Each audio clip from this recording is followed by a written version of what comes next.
This is the Bonus Section Podcast, episode number 87. Why do we all see the world through a different lens? Are you the type of person that knows you were meant for something greater in this lifetime and that somewhere inside of you, there's just this bigger version of yourself trying to break through? But in spite of all your personal development, you just can't seem to find the way up there? Well, then, hey, you are definitely in the right place. I'm Danny Griffin, the founder of the Bonus Section, the host of this podcast, and a person just like you trying to learn how to live the most fulfilling life possible. Now, to help you take immediate action to get moving in a better direction, we take all the notes from each episode and we post them at freethinkingtools.com. All right, let's get started. Why do we all see the world through a different lens, right? We have all these different opinions. Well, along the way, I've learned some interesting stuff about the personal lens. And the first one is that the self-image is the master key to understanding this. So one of the books, and it's sitting behind me on the shelf here somewhere, that I read a long time ago, and I was lucky enough and blessed enough to stumble into this body of work. I had been very much into self-development for a long time. Fresh out of college, I discovered self-development work, and Napoleon Hill was probably the first one that I ran into. The Think and Grow Rich book was the small version of his work, and the big version was The Law of Success. If you ever want to see an incredible, voluminous work on self-development and self-improvement, go look for Law of Success by Napoleon Hill. It is thick. And it's thick because he spent a lot of time studying some of the most successful people of his time. And he learned a lot of amazing things. And so that body of work over 20 years, studying very successful people, Hill as a reporter who was good at trying to interview these people and bring it to the written word, just awesome. He birthed the whole body of work around self-development. And I started to study a lot of those people who were influenced by that, from Jim Rohn to modern day folks like Tony Robbins. But along the way, I discovered somebody by the name of Maxwell Maltz. And Maxwell Maltz is a very interesting character. So during the early 1900s into the mid 1900s, he was a plastic surgeon in New York City. And just a real regular blue-collar guy that worked his way up, and just a really, I've heard many a tape in his own voice, and he was a real thinker. And he was obviously affected by all these bodies of work at the time and people that were trying to become successful. But what he realized through his unique experience is that we see the world through our self-image. And that was the lens. And my gosh, that was just really a major epiphany. That was a master key. And Napoleon Hill uses the term master key. So you know, his common theme is what the mind of man can conceive and believe it can achieve. So there's a lot to do with imagination. And self-image that is all around this body of work. But if you pluck the term self-image, think about that for a second. Every day that you wake up, the thing that's most important to you is how you see yourself. And so we're always looking at ourselves, whether it's in the actual mirror or the way we see ourselves when we become conscious of how we're behaving in the world. I mean, think about it. I mean, it's a real self-image thing when you're embarrassed or you're afraid to speak in public or whatever happens. That's because you're seeing yourself in that moment in time and you're reacting a specific way. So this self-image, if you could take the way you see yourself and project it on the wall, it would be very detailed. I mean, I think a lot of the time we don't see such detail because we're caught up in the actual living of the thing and we're living it subconsciously. So this self-image really in Maltz's book, Psycho-Cybernetics, Mind Steering Systems. I know it's a big name, right? Psycho, mind, cybernetics coming from the Greek, according to him, steering systems. Okay, so your self-image is this steering system, he says. So it's the lens through which you see yourself, you see the world, right? So think about it this way. If I see myself, let's go to the extreme, as a failure, and that's the way that I'm programmed. Well, I could never do that, right? So we're going to the extreme. I see myself as a failure with no hope. Well, then I see the whole world that way. So in other words, when an opportunity comes in front of me where, let's just say, I would love to be a violinist, And then all of a sudden, an opportunity to take that class, a beginner's class to become a violinist, and they have free lessons and they have a free violin and there's really no excuse. I said, oh, I could never do that because I'm just a failure. See how it works? So the actual opportunity of the thing that you actually want to become and do comes to you, but yet the way that you see, you have to cross to that opportunity through your self-image, and you just defeated it. Versus somebody whose self-image is better, so their lens is better, clearer, and hopeful. Wow, that's awesome. I don't have to pay for this. I can take this opportunity. How do I get started? How do I sign up? Because they see everything as a possibility. So those are the extremes. Now, I get it. Most of us don't live at the extreme. We probably have a little bit of both of those types of personas mixed into our self-image. So the self-image becomes relatively complicated because it gets built over time. And that's the second point here. Have you ever really questioned who shaped your self-image? And again, without sitting here on a Freudian-like couch and trying to get into your own head and go deep into your childhood and think about who shaped your self-image. And maybe it's even more difficult because there is a traumatic event as you grew up that shaped you, and life is hard. Jordan Peterson says life is, and he's a clinical psychologist by background. He just talks about life is just filled with pain and suffering and challenge. And the way that we deal with that can be very challenging, especially if we don't have good, proper guidance from authority figures in our life, people we're supposed to love and trust that, violate that trust. It can be a mess. So all of those experiences and the people that were authorities in our life, or we allowed them to be authoritative, all of that helped shape who we are today according to our self-image. But here's the coolest thing, right? Is that if you become cognizant of that, question on the table becomes, do you have to accept it? Why are you accepting it? Think about that. So you're seeing the world through this lens that might largely be shaped by other people's opinions of you and what you should do and what you should become. Now throw in all these environmental challenges that maybe you just, and look at, this is an extreme thing, by the way. We always go to the people that, oh, they were so poor and they didn't have any resources. I'm going to tell you, I find more broken people in the wealthiest end of that spectrum too. Now people are saying, oh, well, if I had that money. No, you don't know. You don't know. So don't make any judgments about this environmental or who was around or what happened. I knew a lot of really neglected wealthy people that just never grew up. I've seen wealthy people in a business context throw a tantrum that I couldn't even fathom. A child at 3 throwing.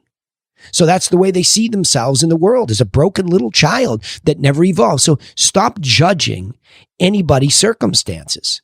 Just sit there and look at your own self-image and take a moment to question how it got shaped.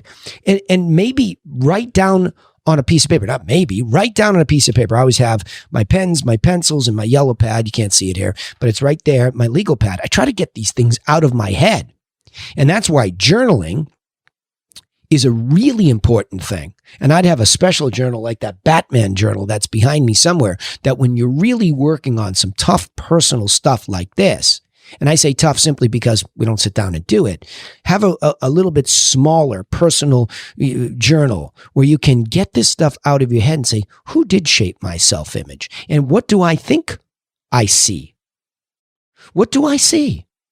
And maybe stand in front of a mirror and look and think, what do you see? And I don't mean just your physical attributes. That could be part of it. Maybe that's what's really bothering you. You're really caught up in some of your physical attributes. Why? Why is that all of a sudden the most important thing? I mean, isn't it how you think about the physical attributes that you see? Isn't that even more important? See, this is just this consciousness. I'm trying to share with you how I became conscious about this process. And it really wasn't hard, because you can go read the book, Psycho-Cybernetics, or then my mentor's mentor bought the rights to it. And there's another version called The New Psycho-Cybernetics. So in Napoleon Hill's book, Think and Grow Rich, is an easy read if you want to really challenge yourself. Law of Success. It's all out there for the taking, for you to challenge yourself, to just bring all this knowledge, which is simple. This knowledge is simple, to bring it to a conscious place where you can start to question who, what, how did your self-image get shaped? Because it's through that you're seeing the world. The next point is, okay, let's say you start to do that work. What I would suggest is you begin to look for evidence that challenges what you think you are seeing. This is a big one. This is what open-mindedness is. See, a lot of people say, you should be open-minded. Well, what does that mean? How do I do it? See, I think when there is a lot of knowledge out there that you should be this and you should do that, right? Like what Tony Robbins says, you should all over yourself, right? Right? How about somebody helps you figure out how? Not dictates to you, talks downhill or down their nose at you. I'm trying to do the opposite. I'm trying to get up underneath you and say, look at what I did was I began to look for evidence that challenges what I thought I saw in a lot of different things, right? Business. Why was I choosing to do business in a certain price category versus going into one that was much higher, much more lucrative, much more profitable? Why? Why did I see myself as that sort of an entrepreneur? That was a major epiphany for me, that when I just stopped and asked that simple question, it was very easy for me to almost instantly stop what I was doing. I didn't need any convincing because I'm extremely competitive. I have a huge self-belief. I believe that I can be the most resourceful person I need to be, and I can make things happen that I want to happen through these resources. So I was able to just stop, course correct, and begin to move in a different direction. It doesn't mean just because you have these epiphany moments that you all of a sudden become successful. It just gives you another tough row to hoe, as they say in farming, right? Got to break out the hoe and start making that row. So you can plant your seeds, water your seeds, tend to your plants, grow that future. It just gave me a better place to do that. Also, when you become responsible for other people and you see your children or your partner, your spouse, your friends, you see them through that lens too. Are you seeing them correctly? Or are you seeing a distorted version of all of the people that are important to you because you see the world a certain way through your own self-image? That's fascinating, right? That's really, really fascinating to me. Is that when I look at these people, I think I see what I see. And when you're responsible for people, whether it's in a business or a familial context or even friends that are looking to you for leadership, so you look at them and you think you see them the right way. And you might be largely right and your advice might be largely right, but there's always an important moment to take it back and say, why did I give them that advice? So you're double checking. And I'm not saying become obsessive and, don't be able to make a firm decision. You have to be able to make decisions in life. Okay. Well, this isn't about perfection. This is about awareness more than anything.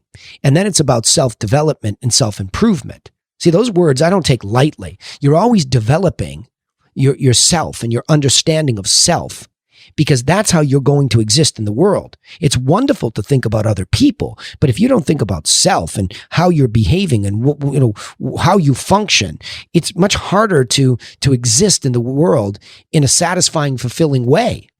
It is, because you're not even conscious about yourself. And so you're looking for evidence that challenges the way you see the world. And that's serendipitous or fun or unexpected things come to light. And that's when the little, lightning bolts go off in your head and you see this new thought. Oh, I never saw it that way, right? Because your lens was cloudy. And all of a sudden you started to see yourself differently. See, this is why working on yourself and improving the way that you see yourself, it actually cleans the lens. So perhaps you begin to see the world more realistically. And I'll venture a little bit of a leap, maybe more positively, just by cleaning your own lens. Now, I will give you a little pro tip there before I go on to this next piece in the bonus section here, that to clean the self-image, Maltz talks a lot about the subconscious and your ability to program what you see yourself as in very relaxed moments. He's very big on a concept called the theater of the mind, where you control the whole thing. You can write the script, you can direct it, you can tell the actor, you, who to be.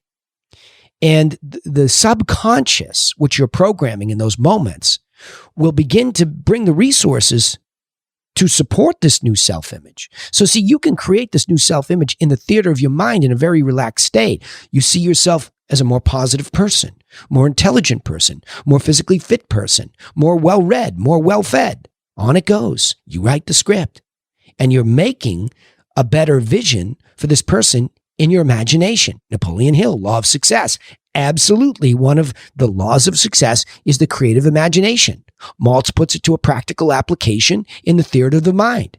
And he says, go in there with your imagination in the theater and work on your self-image, because your subconscious doesn't know the difference between that practice and reality. So now all of a sudden you go from practice at night to reality the next day, and opportunity crosses in front of you and you see it.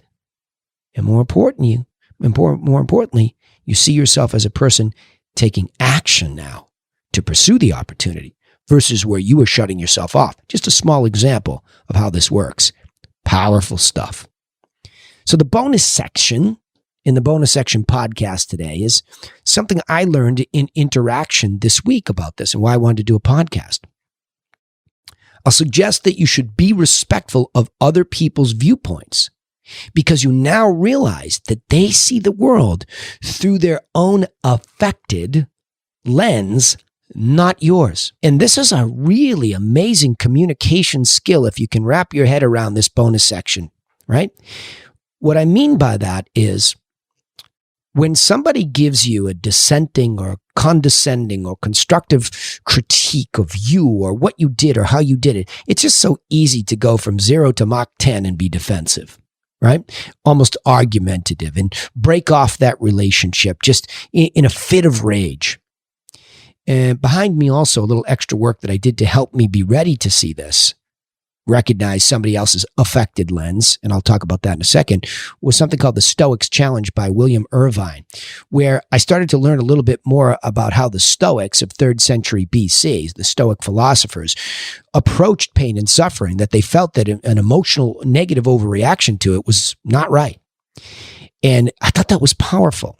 So in this more Stoic state, I was able to suddenly recognize that when somebody was saying something to me that I was surprised by, because the way that I saw our relationship was I was supportive, I was empowering, I had done all these things, but that's me, I through my lens. Here I am, a person for others. I work on that mantra. It's my calling.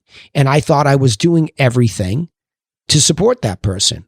To a large extent, I was. But that person had recently had some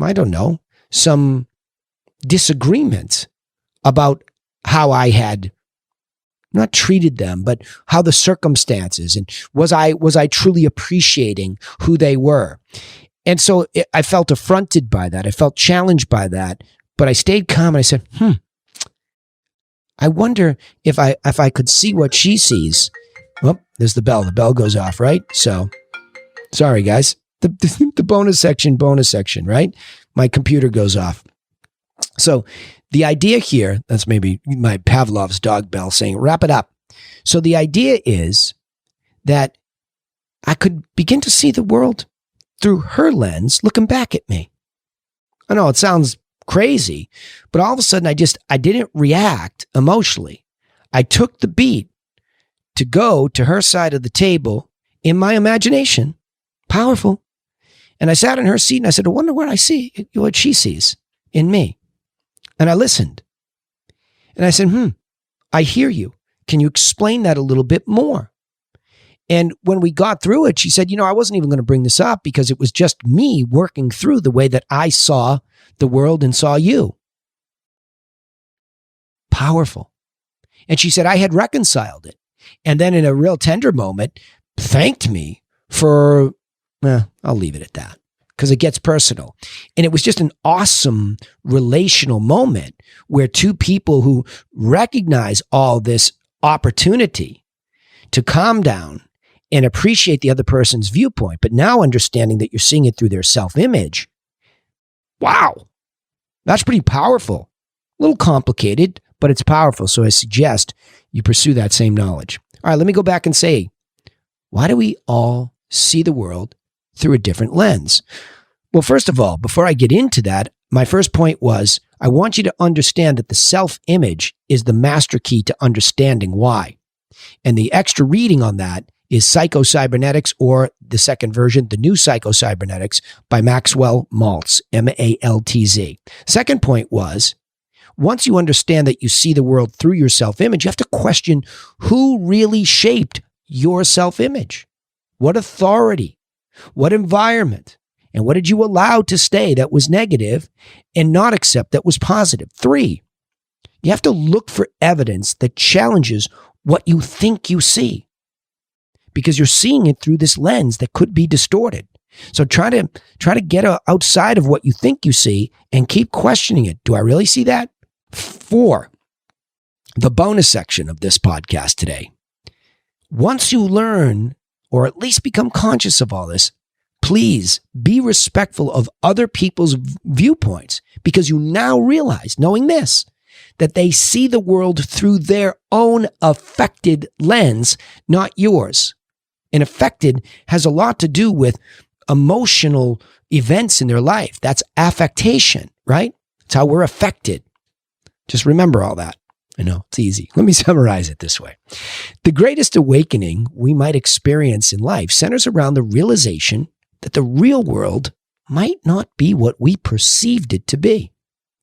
We come to realize that we see the world through our own lens, also known as our self-image. Therefore, we must look at how our lens was crafted to begin with and challenge what we see to further help us respect the viewpoints of other people who are seeing, obviously, differently than we are through their self-image. Remember, you can take immediate action to get moving towards your goals, because we take all the notes from each episode and we post them for a short period of time at freethinkingtools.com, freethinkingtools.com. And we give you instant access so you can sit down and you can think through this stuff. Also, don't forget, you can subscribe to this podcast on iTunes, Spotify, or wherever you listen. We also post our content on YouTube, so please don't forget, get over there to the bonus section channel, subscribe, and click on the notifications. You'll know when this weekly podcast is up for you to enjoy and share. We'd also appreciate it, of course, if you would join our mission of becoming people for others. That's my mission. I'd love you to be on it with me. So share this content with people just like you so they get the help that they need. That would be appreciated. You don't have to do it as long as you were here listening and it benefited you, but that'd be cool if you did. But remember this, we sign off the same way all the time. Nobody's coming for you. Nobody. So go get to work on yourself and a better plan for your goals, and we'll see you in the next episode to help you do just that. Thanks.